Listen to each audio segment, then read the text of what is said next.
murakoze mwebwe mwashimye gukurikirana ibiganiro ku mbonesha kure yanyu BTV n'umwanya w'amakuru mu Kirundi duhera ku ngingo nkuru ziyagize. Ishirahamwe Limitere rihejeje kugiranira amasezerano n'ishirahamwe ry'umupira w'amaguru mu Burundi kugira ngo rishigikire icicaro ca mbere c'umupira w'abigeme mu Burundi. Hakaba hatanzwe amafaranga angana n'imiliyoni 405, ni kuvuga imiliyoni 135 ku mwaka. Twabiteguye muravyumva mu ntango y'ano makuru. Ibiciro by'inkoko n'ingurube kaboga karaduze ibeyi inyuma yaho leta ifata ingingo yo kubuza kubaga inka, impene n'intama bivanye ku ngwara yateye navyo nyene twabibateguriye. Naco igipimo ca COVID-19 ku bantu bava mu gihugu ca Kongo iharanira demokarasi baza mu Burundi cahora ku mafaranga amadolari 15 caragabanijwe, ubu bakazoriha amafaranga atarenga idolari 5 kugira ngo binjire mu Burundi. Aya n'ayandi mukanya nido ryacu.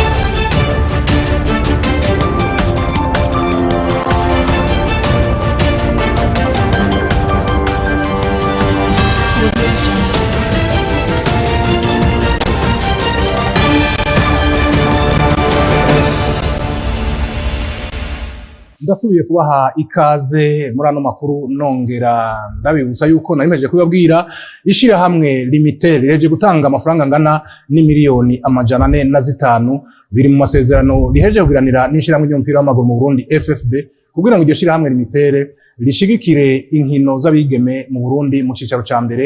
Ico cicaro kikaba kigiye kwitwa Limitere Women's League. Aya mafaranga rero akaba angana n'imiliyoni 135 ku mwaka. Amasezerano yasinywe akaba ari amasezerano y'imyaka 3. Ivyo bikaba bihejeje kuba kuri uno mugoroba hariya kuri centre technique muri quartier ya Ngagara. Nawo umugwi nserukira gihugu w'abigeme uca userukira Uburundi mu makungu hariya mu gihugu ca Maroc mu nkino za kane. Uno munsi ku munsi wa nyuma ko bazogenda ejo bari bagendewe n'umutambukanyi w'umukuru w'igihugu Angeline Ndayishimiye.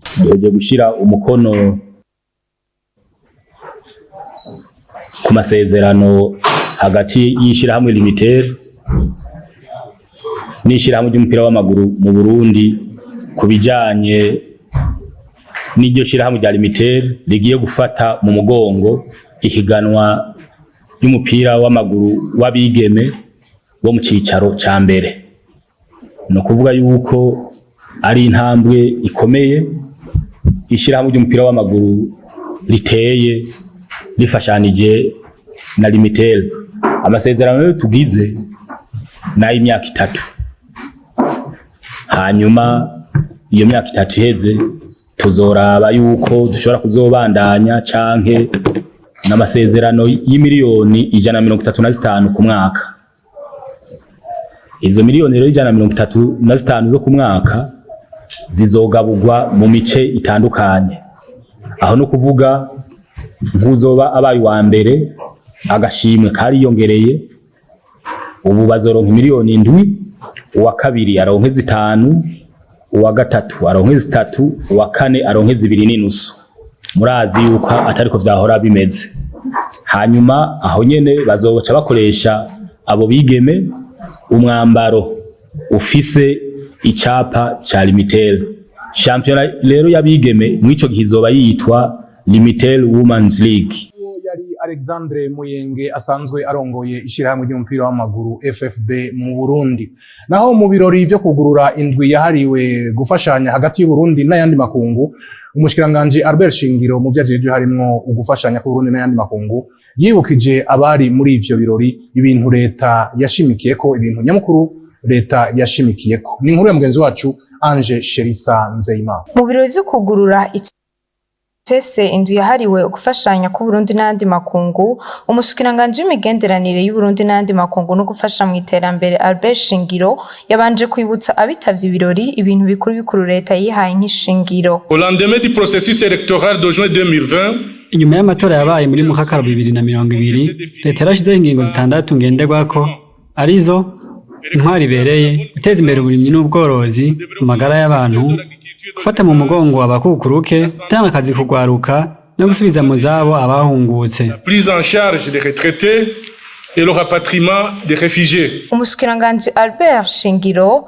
Yongera avuga ko mu ntumbero yo kugwiza umwimbu hari ivyo leta yasize imbere. Le gouvernement a dégagé leta yashize imbere mu kugwiza umwimbu ni guhamagarira abagwizatunga bo hanze y'igihugu kuzana imitahe yabo mu Burundi, gutsimbataza igisata c'abikorera utwabo kandi bigenga, korohereza abakora urudandazwa, guhanahana ubumenyi, kugwiza umwimbu, kugwiza inyubako zifasha mu iterambere ku rwego rw'igihugu no mu karere, hamwe no guteza imbere igisata c'ingenzi et la promotion du tourisme. Ivyo birori bikaba vyari vyitabiriwe n'abaserukizi b'ibindi bihugu mu Burundi, kandi uyu munsi wahariwe ugufasha ku Burundi n'andi makungu ukaba uhimbaje ku ncuro igira indwi. Ibiciro vy'inyama z'inkoko n'inyama z'ingurube vyaraduze ku masoko atandukanye, ivyo bikaba vyibonekeza inyuma yaho leta ifatiye ingingo yo kubuza ibagwa ry'inka, impene n'intama bivanye n'ingwara yateye ivyo bitungwa. Mugezanje Gilles Verne Nakimana yaciye hatari hake hadandarizwa ako kaboga.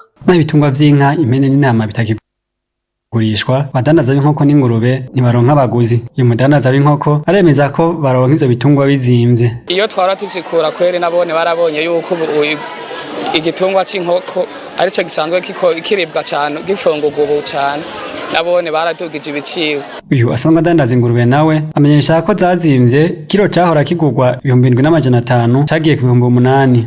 Ego ku kabe turangura baradugije, kandi badugije dufate nk'umuntu arazana biro 200 kwera badugije ko ku giciro twara turanguza badugije ko amahera sivyo tuzana ubu yica tuzana bike cyane.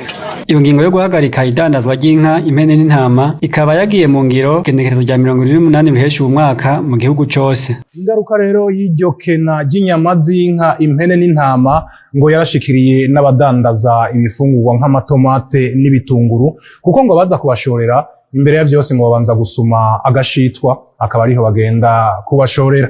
Ni inkuru ya Rafael Nyanja. Ivyo bibanza mubona bigaragara sumunsi w'akaruhuko namba yamara nishigwa mu ngiro y'ingingo y'ubushikiranganje bw'uburimyi n'ubworozi ibuza ibagwa n'igurishwa ry'inyama z'inka, impene hamwe n'intama biturutse ku ngwara ya Rift Valley yafashe ivyo bitungwa. Abadandaza izo nyama bo kw'isoko ya Siyoni imbonesha kure yanyu ya BTV yagendeye nibatevye gushira mu ngiro iyo ngingo ibasaba kudabandanya bagurisha ivyo bitungwa. Ingaruka z'iyo ngingo zozo zatanguye kwibonekeza no mu bandi badandaza, aho tovuga nk'abadandaza b'amatomate hamwe n'ibitunguru bisigaye bigora ko baronka ababashorera, kuko benshi ngo baza kubashorera baba bahejeje kugura inyama, nk'uko uyu mudandaza yabidusiguriye. Tudandaza itomati, twahora tudandaza itomati kubera abantu b'inyama. Urumva uguze inyama yaca dushora n'igihumbi, akadushora na 2, bakadushora na 5, mbere na 10 bahora badushorera.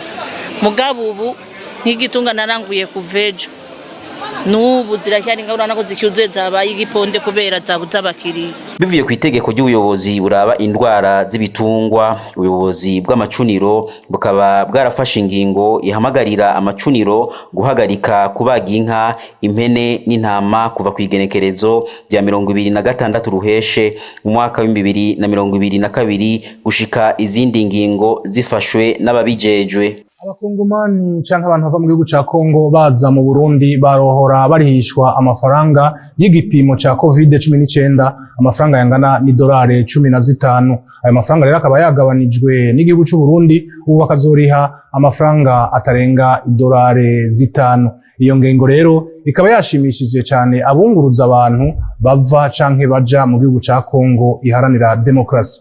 Peniera Kazemwami niho yari yibereye hariya kwa Siyoni, asanzwe hashikira iyo miduga n'abavuye canke baja mu gihugu ca Kongo iharanira demokrasi. Aha turi ni kwa Siyoni, ahari igituro c'imiduga iva muri Kongo canke ikajayo. Abunguruza abantu baja mu gihugu ca Kongo barashima cane ingingo yarayifashwe yo kugabanya igiciro c'igipimo ca COVID-19, bahora bariha idolari 15 ariko ubu bariha idolari 5, nk'uko vyemezwa n'abakorerayo, bakizera ko bagiye kuronka abakiriya benshi gusumvya uko vyahora. Twavyakire neza kubera nibaza ari benshi akazi kazoca kagwira.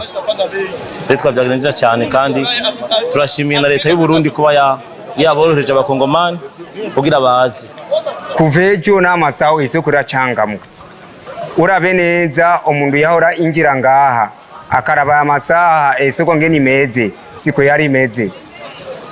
Aha turiko turazi ko bariko baritegura kugura ibitamburisho, aha turazi kuwa mbere tuzokora kabisa akazi ngaha, natwe tunezerewe kubera tuba tumaze imyaka tutakora.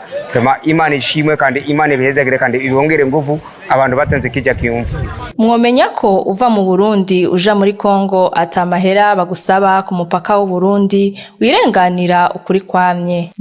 Igihugu cigisha imyuga abantu bagendana ubumuga casohoye uno munsi imikangara 30. Iyo mikangara ikaba yigishijwe gusona no gusudira, bakaba bari bamaze imyaka 2 bariko bararonswa ivyo vyigwa. Arlette Mugisha niho yarari. Abo bana bagendana ubumuga 30 baronkejwe urupapuro rwemeza ko bakurikiranye inyigisho z'imyuga ikiringo c'imyaka 2 hamwe n'ibikoresho merekeza byo kwiyungunganya. Bashimiye leta n'ikigo SNLSP cabaronkeje izo nyigisho. Bivanye n'ubumuga bwanshikiye ntutse bumaze kunshikira, nabona yuko atakundi kuntu nzobaho aro kwicara muhira nyene.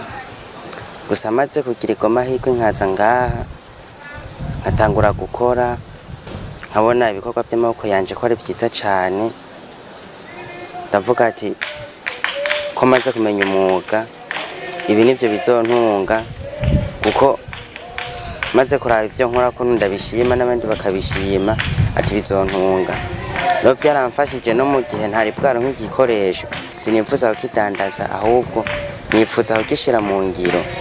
Ndose n'unshigikira ahubwo nkongereza kugira ngo ibikorwa byanje bibandanye bitera imbere, kuko umwuga wanje ndawukunda cyane.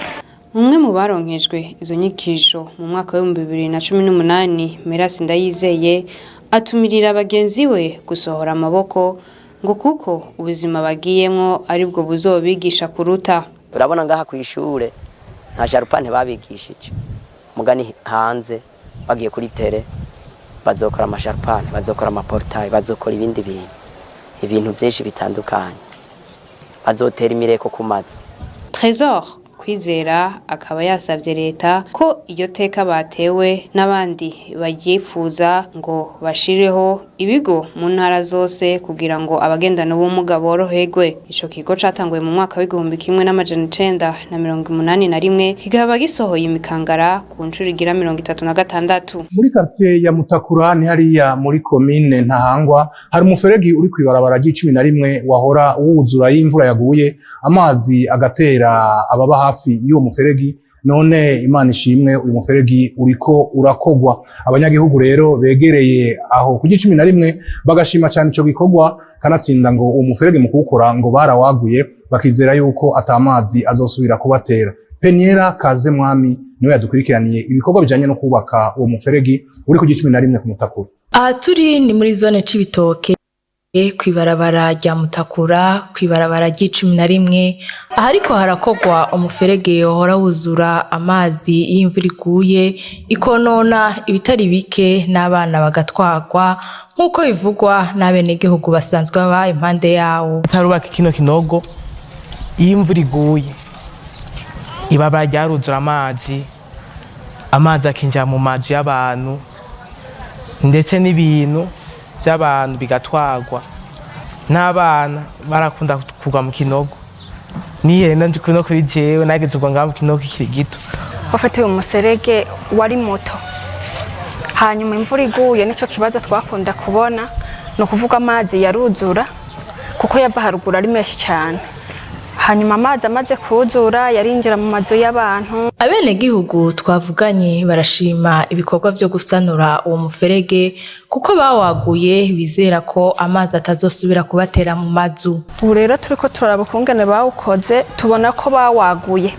Imvura yoba yaraguye amazi ntiyashoboye kuza kwa kundi ngo yuzure, yarashobora kurengana tukabona ko umuserege woba waragutse. Abagiye barakora baradufashije tukaza turaronka. Urabona ko badushireho ibiraro vy'ibiti kandi twaragiriwe ubuntu nta masanganya vyateje. Uwo muferege uva kwibarabara ry'icumi ugashika mu Kinyankonge ukaba uriko urakogwa n'ishirahamwe ECAM. Ibikorwa bikaba vyaratanguye mu kwezi kwa 0 uyu mwaka turimwo. Rero kirije amakuru twabateguriye kuri uno munsi. Nshimire mwebwe mwese mwariko murayakurikirana, nshimire bagenzanje bamfashije kuyatorokanya no kuyatosora gushika aho ndayabashikiriza. Nibagiye gushimira abari mu buhinga bw'ivyuma batumye amajwi n'amasanamu bashikira, ni Jean Claude Nduwimana na Gilles Boris Ingabire. Amakuru yarahagarikiwe na Penira Kazemwami. Nkaba ndamushimiye bimwe vy'imvamutima, mugira aho uba mwubahwe naho gutaha murakoze.